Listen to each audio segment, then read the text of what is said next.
saat baru saja mau berangkat kerja. Tiba-tiba Marvin ditelepon oleh mertuanya untuk segera menuju ke Villa Winston. Marvin memarkirkan Audi hitamnya dan turun, lalu disusul oleh istrinya. Terik panas pagi ini terasa sampai ke dalam rumah.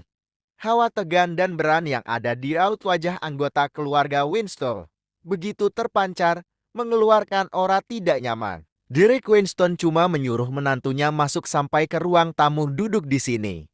Marvin titahnya, "Jennifer, kau harus lihat apa yang sudah diperbuat oleh suami memalukanmu ini." Mendengar bentakan keras itu, Marvin Rock tetap duduk dengan tenang dan menyimak dengan saksama. "Silakan, apa yang mau ayah bicarakan?" Tuturnya sopan dan ramah. Tidak ada ekspresi terkejut atau panik di wajahnya. Drake mendengus marah dan berkata, "Sialan kau Marvin. Gara-gara kau bertindak bodoh terhadap Raymond, Harvard Corp memutus hubungan kerjasama dengan keluarga Winston." Derek menyeringai kesal. Matanya beberapa kali menghunjamkan pandangan tajam ke wajah Marvin. Selama ini, jika Winsoil mengalami krisis, mereka akan mengharap bantuan ke Harvard Corp. Tidak ada perusahaan selain Harvard Corp yang bersedia memberikan bantuan sesuai dengan aturan di negara ini. Nyawa Winsoil hanya 1 bulan ke depan. Setelah itu, kami harus meminta suplai minyak mentah dari siapa?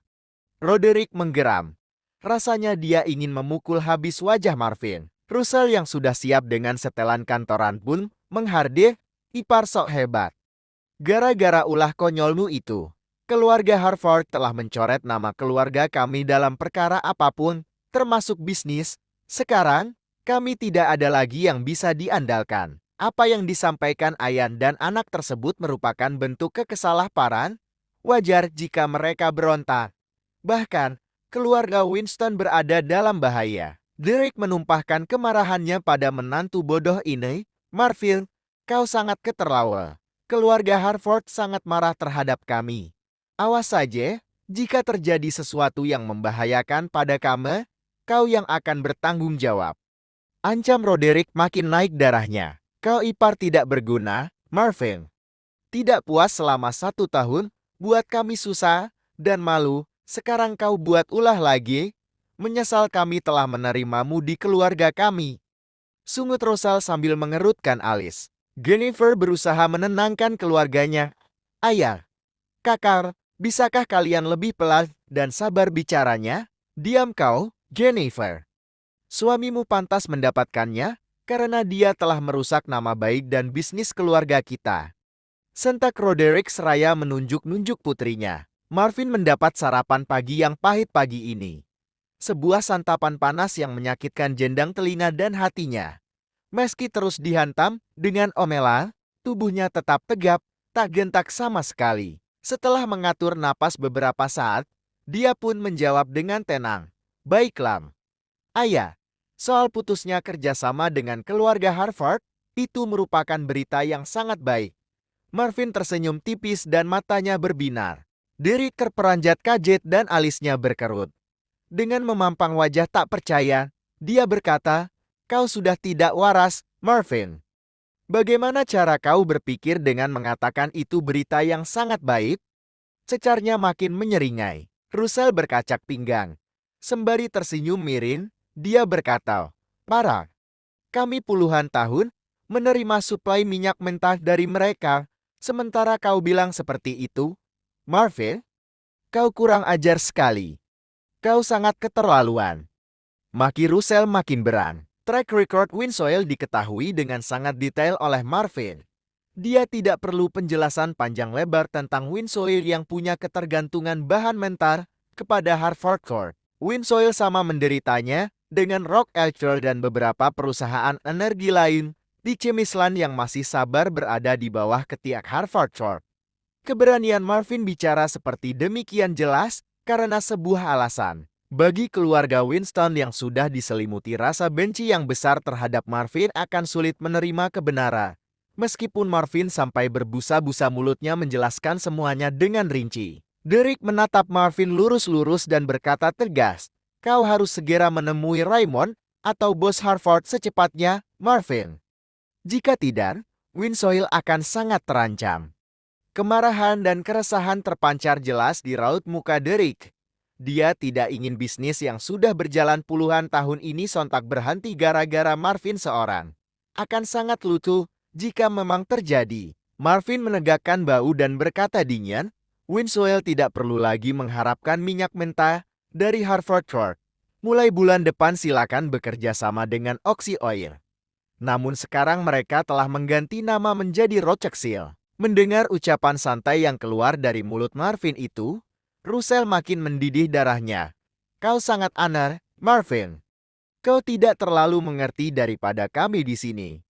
Kami jauh lebih paham tentang Winslow, sementara kau ingin mengatur-atur kami. Derek menghembuskan napas panjang.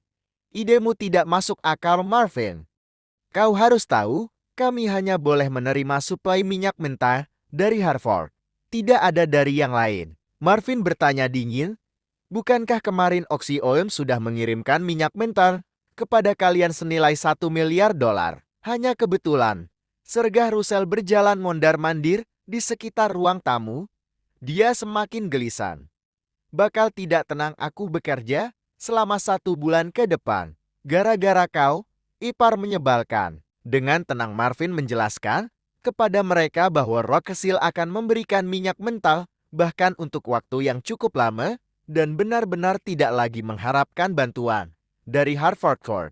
Dia berkata santai, Harvard Corp juga telah memutus hubungan kerjasama dengan Rock Electra. Kami tidak peduli. Sentak Russell, karena apapun yang dialami oleh keluarga Rock, jelas tidak akan berpengaruh terhadap keluarga Winton. Seperti itulah pola pikir anggota keluarga Winston. Dan lagi pula, mereka akan bersikap apatis walaupun bisnis keluarga Rock benar-benar hancur sekalipun, sebab terpenting bagi mereka adalah bisnis mereka tetap berjalan dengan lancar. Semenjak kasus yang menimpa Marvin, hubungan dekat antar kedua keluarga memang sedikit renggang. Hanya saja Jennifer yang masih sabar dalam menghadapi sikap keras keluarganya. Derek menggagahkan diri dan berkata, Marvin, aku peringatkan kepadamu, segera kau ke kantor Harvard Corp, lalu meminta maaf kepada Raymond supaya mereka mengubah keputusan yang sudah dibuat. Marvin Rock menggeleng tegas. Dengan sungguh-sungguh, dia menjawab, aku tidak akan meminta maaf kepada dia. Ayah, seharusnya dia yang meminta maaf kepada kita. Dia sudah mempermalukan keluarga kita selama ini. Kita seperti keledai, Marvin. Russell menyela. Ya, karena kita memang butuh sama mereka, jadi wajar kita dibuat seperti pengemis, bodoh. Marvin mengawasi mertua dan iparnya secara berganti, betul, tapi dulu. Mulai sekarang kita harus melepaskan diri dari keluarga Harvard. Aku menjamin kebutuhan minyak mentah Winslow selama 6 bulan ke depan. Brak. Russell menggebrak meja. Idemu selalu tidak masuk akal. Walaupun tidak masuk akal, tapi selalu terbukti, balas Marvin sambil tersenyum tipis. Kemudian dia menatap istrinya dan berkata, jika Jennifer dijadikan manajer umum menggantikan dirimu, atau lebih bagus, jika dijadikan sekretaris Winslow, maka selama 6 bulan Winslow akan aman.